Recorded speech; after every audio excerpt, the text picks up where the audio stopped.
नमस्कार दोस्तों, स्वागत है आपका हिंदी कार्टून सुनो पर। आज हम एक ऐसी कहानी सुनाने जा रहे हैं जो ना सिर्फ मनोरंजन करेगी बल्कि जीवन के महत्वपूर्ण सबक भी सिखाएगी। कहानी है गांव में रसोई की। तैयार हो जाइए क्योंकि ये कहानी हमें परंपरा, आधुनिकता और रिश्तों के बीच तालमेल की सीख देगी। तो चलिए कहानी शुरू करते हैं। मधुबनी के एक छोटे से गांव में सुमित्रा और उनके पति देवकीनंदन का परिवार रहता था। लेकिन देवकीनंदन 23 साल पहले गांव छोड़कर शहर में कपड़ों के व्यापार में व्यस्त हो गए थे और फिर कभी लौटे नहीं। उनके दोनों बच्चे शहर में ही पले बड़े और आधुनिक जीवन शैली के आदी हो गए। बड़ा बेटा सुमित शादी के लायक हो गया था और सुमित्रा चाहती थी कि उसकी शादी किसी गांव की लड़की से हो जो पारंपरिक रीति रिवाजों को समझे। लेकिन सुमित ने साफ कह दिया कि वह केवल शहर में पली बड़ी लड़की से शादी करेगा। आखिरकार सुमित की शादी पूर्णिमा नाम की एक पढ़ी लिखी आधुनिक विचारों वाली लड़की से हुई। शादी के बाद पूर्णिमा का सामना परंपराओं से हुआ। जब सुमित्रा ने पूछा कि वह पहली रसोई में क्या बनाएगी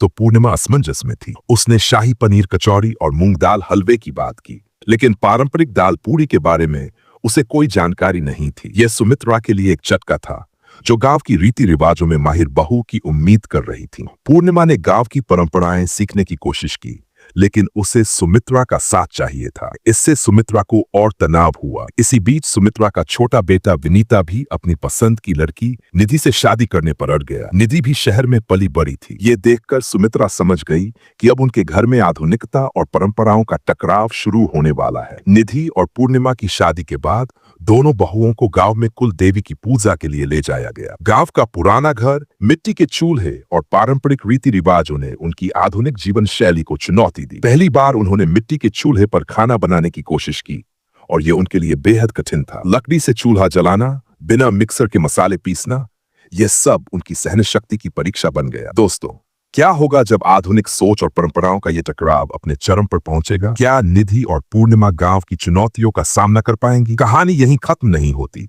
और आगे कुछ ऐसा होता है जो आपको सोचने पर मजबूर कर देगा। गांव में रहते हुए निधि और पूर्णिमा ने महसूस किया कि मेहनत से बनाए गए खाने का स्वाद अलग ही होता है। उन्होंने समझा कि गांव के रीति रिवाज सिर्फ परंपरा नहीं बल्कि परिवार को जोड़ने का जरिया है। दाल पूरी बनाने के लिए जब उन्होंने मिलकर मेहनत की तो उनके बीच का रिश्ता और गहरा हो गया। सुमित्रा ने भी अपनी बहुओं की कोशिशों को सराहा।